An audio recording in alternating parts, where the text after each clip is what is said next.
नमस्कार, सलामत, मैं शकील अहमद इंडिया से। दोस्तों, अरविंद केजरीवाल और दिल्ली कोई अपने परिचय के लिए मोहताज नहीं है। भारत के अगर मंत्रियों का नाम गिनवाया जाए तो मंत्री तो बहुत सारे हैं, लेकिन एक खास नाम जो दिल्ली से उभर करके आता है वो है अरविंद केजरीवाल। अरविंद केजरीवाल को इसलिए गिरफ्तार किया गया क्योंकि अरविंद केजरीवाल ने महिलाओं के सुरक्षा के ऊपर काम किया। अगर बस में भी महिला सफर कर रही हैं तो उसमें गार्ड का व्यवस्था किया गया है कि ताकि महिलाओं को सुरक्षा दिया जा सके, महिलाओं को सुरक्षा प्रदान किया जा सके। ऐसे हैं अरविंद केजरीवाल। अरविंद केजरीवाल को इसलिए गिरफ्तार किया गया क्योंकि अरविंद केजरीवाल ने ये ठान लिया, ये ऐलान कर दिया कि दिल्ली वासियों को पानी फ्री में दिया जाएगा और हर एक मोहल्ला में, हर एक चौराहा पे पानी दिल्ली वालों को फ्री में दिया जाने लगा। चाहे किसी भी राज्य से जाकर के दिल्ली में हैं तो उनको पानी फ्री में दिया जाता है। अरविंद केजरीवाल को इसलिए गिरफ्तार किया गया क्योंकि उन्होंने दिल्ली के हर एक स्कूलों को एक नया रूप दिया। सौंदर्यीकरण करने का जो काम किया है, इसलिए विपक्षी पार्टियों को यह नहीं अच्छा नहीं लगा और उनको गिरफ्तार कर लिया गया कि आज जो अरविंद केजरीवाल इतने अच्छे काम कर रहे हैं, कल हमको कोई नहीं पूछेगा। अरविंद केजरीवाल ने दिल्ली में बसों की बढ़ोतरी इसलिए किया क्योंकि यात्री को आने जाने में कोई असुविधा न हो, और ये सब काम देख करके अरविंद केजरीवाल को और उनके पार्टियों को यानी अन्य मंत्री को गिरफ्तार करने का एक प्लान बनाया गया कि इनको इस तरह से गिरफ्तार किया जाएगा और इनको इस तरह से गिरफ्तार किया जाएगा। मतलब जैसे अरविंद केजरीवाल को गिरफ्तार किया गया, वैसे ही अरविंद केजरीवाल को पूरा तोड़ने के लिए, कमजोर बनाने के लिए उनके अन्य मंत्री को भी गिरफ्तार करके सलाखों के पीछे ढकेल दिया गया। लेकिन फिर भी अरविंद केजरीवाल अपना काम करते रहे। अरविंद केजरीवाल को इसलिए गिरफ्तार किया गया क्योंकि जो दिल्ली में शौचालय बना हुआ है, निःशुल्क शौचालय चल रहा है और कोई भी उसमें जाकर के शौच कर सकता है, नहा सकता है और फ्रेश हो सकता है। ये सब बातें विपक्षी पार्टी को रास नहीं आई और अरविंद केजरीवाल को गिरफ्तार कर लिया गया। अरविंद केजरीवाल को इसलिए गिरफ्तार किया गया क्योंकि अरविंद केजरीवाल ने यह बोला था कि जब किसी मंत्री को बिजली का सुविधा दिया जाता है तो आम आदमी को बिजली का सुविधा क्यों नहीं दिया जाए। इसलिए उन्होंने एक लिमिट बनाया कि इतने लिमिट तक अगर बिजली की खपत होती है तो उसका जो चार्ज होगा 0 आएगा। और इसके तहत अरविंद केजरीवाल ने आम जनता के घरों में खपत होने वाली बिजली को 0 करके आम आदमी को सुविधा दिया। यह है अरविंद केजरीवाल। और यह सब सुविधा देख करके विपक्षी पार्टी ने अरविंद केजरीवाल को गिरफ्तार कर लिया कि ताकि इनका वोट बैंक बन जाएगा और हम लोग आने वाले समय में दिन प्रतिदिन कमजोर हो जाएंगे। अरविंद केजरीवाल ने मोहल्ला क्लिनिक जो चालू किया है आम जनता के लिए, कोई भी उसमें जाकर के अपना इलाज फ्री करवा सकता है। मतलब इलाज करवाने के लिए एक जगह से दूसरे जगह, अपने मोहल्ला से दूसरे मोहल्ला में न जाना पड़े, अपने शहर से दूसरे शहरों में न जाना पड़े।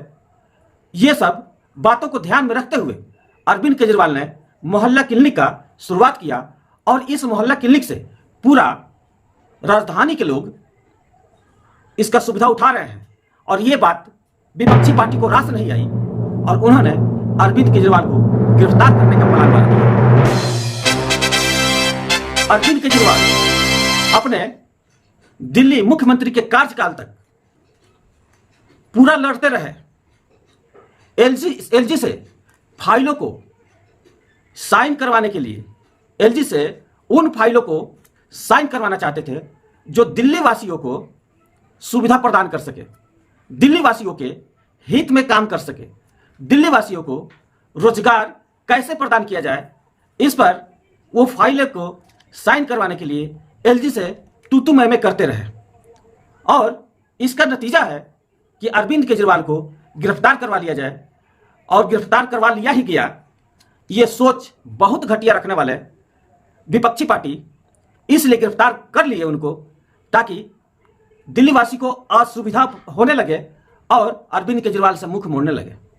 यह है दोहरा चरित्र विपक्षी पार्टी का। लेकिन फिर भी अरविंद केजरीवाल ने हार नहीं माना और अपना काम वो करते रहे, चाहे गिरफ्तार हो जाए या कुछ भी। अरविंद केजरीवाल ने दिल्ली में जो भी काम किया है, चाहे जनता के विकास के लिए काम हो, जनता को किसी सुविधा के लिए काम हो, जनता का किसी फाइल पर सिग्नेचर का काम हो, जनता के हित में कोई अच्छा काम हो और जनता का स्वास्थ्य का काम, अरविंद केजरीवाल ने बहुत ही अच्छा काम किया। अरविंद केजरीवाल ने यहां तक यह काम किया है कि कम से कम खर्च में ओवर ब्रिज को बनाने का ठेका लिया। किसी भी ठेकेदार को अगर दिल्ली सरकार के द्वारा अगर कोई भी काम दिया गया है तो कम से कम खर्च में दिल्ली में काम हुआ है। जैसे ओवर ब्रिज का काम बहुत कम खर्च में, बहुत कम लागत में दिल्ली में काम हुआ है और जो भी पैसा बचा हुआ है अरविंद केजरीवाल ने उस पैसे को दिल्ली वासियों को काम आने वाले, चाहे कोई सिस्टम हो या कोई कारोबार हो या दिल्ली के हित में कोई भी काम हो, उसमें उन्होंने खर्च किया है। ये सब बातों को देख करके विपक्षी पार्टी को रास नहीं आई, अरविंद केजरीवाल को गिरफ्तार करने का प्लान बना लिया और उनके मंत्रियों को गिरफ्तार करने का प्लान बना लिया। अरविंद केजरीवाल ने जो कोरोना काल में सराहनीय काम किया है वो किसी से वंचित नहीं है। अरविंद केजरीवाल कोरोना काल में जो लोगों को सहायता प्रदान किए हैं वो सबके नजर में है और इसको देखते हुए अरविंद केजरीवाल को घेरने का प्लान बना लिया गया, उनके मंत्रियों को घेरने का प्लान बना लिया गया और एक ना एक दिन जेल में डाल ही दिया गया।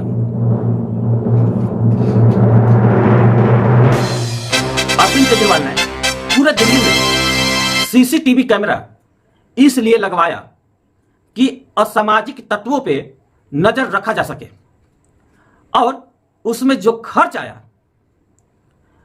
आप लोगों के सोच से परे खर्च आया। कम लागत में सीसीटीवी कैमरा को लगवाया गया और यह सब विपक्षी पार्टी को रास नहीं आई कि अरविंद केजरीवाल जो काम कर रहे हैं हम लोग के लिए बहुत घातक सिद्ध होगा, इसलिए उनको गिरफ्तार कर लिया गया और पूरे आम जनता को परेशानी हो सके इसलिए अरविंद केजरीवाल को पूरा तोड़ने का प्लान बना लिया गया कि ताकि अरविंद केजरीवाल टूट करके बिखर जाएं। अरविंद केजरीवाल का जो शाखा है, अरविंद केजरीवाल का जो मंत्री हैं पूरे टूट जाएं, बिखर जाएं, पार्टी का कोई नामो निशान न रहे, इसलिए सब काम किया गया। लेकिन अरविंद केजरीवाल पूरे डटे रहे, अड़े रहे और अपना काज नियमित रूप से करते रहे। यह है अरविंद केजरीवाल का कार्यकाल। अभी तक आप लोगों को मैंने जो भी बताया कि सच्चे कार्य करने वाले जो मंत्री हैं सबके दिलों में बसते हैं और उनको लोग हमेशा याद करती है और याद करते रहेगी। अरविंद केजरीवाल आज सबके दिलों पे राज कर रहे हैं और फिर से एक बार और दिल्ली आम जनता के सामने उभर करके सामने आएंगे और पूरे जनता के दिल में बसे हुए अरविंद केजरीवाल एक बार और अपना जलवा दिखाएंगे और पूरे भारत में क्या पूरे विदेशों में भी उनका नाम रोशन होगा और जो लोग उनको बर्बाद करने के लिए ठान लिए हैं वो मुंह के बाहर गिरेंगे और उनका कोई नामो निशान नहीं रहने वाला है। वो एक ना एक दिन टूट जाएंगे, बिखर जाएंगे। जो दूसरे को बुरा सोचते हैं वो एक ना एक दिन खाई में जरूर गिरेंगे। नमस्कार, सलाम आदाब, मैं शकील अहमद इंडिया से। अगर अभी तक आप लोग हमारे चैनल को सब्सक्राइब नहीं किए हैं तो कृपया सब्सक्राइब कर दीजिए और बेल आइकन की घंटी को जरूर दबा दीजिए। थैंक यू, धन्यवाद।